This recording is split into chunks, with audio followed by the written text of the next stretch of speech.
Team India को इस भव्य विजय के लिए सभी देशवासियों की तरफ से बहुत बहुत बधाई। आज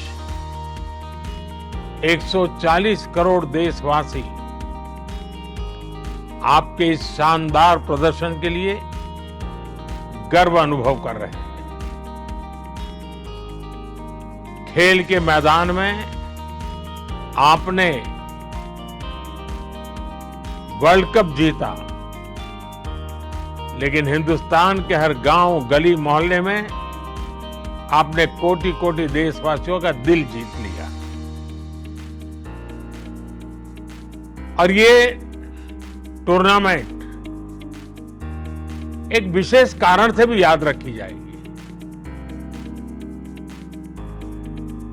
इतने सारे देश, इतनी सारी टीमें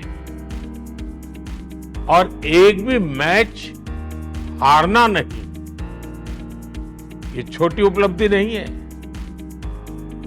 आपने क्रिकेट जगत के हर महारथी, उनके हर बॉल को खेला और आपने शानदार विजय प्राप्त करते रहे।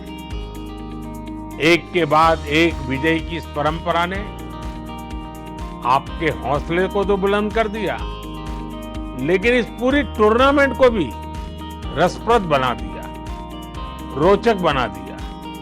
आपने शानदार विजय प्राप्त की है। मेरी तरफ से मैं आपको बहुत बहुत बधाई देता हूं, बहुत बहुत शुभकामनाएं देता हूं।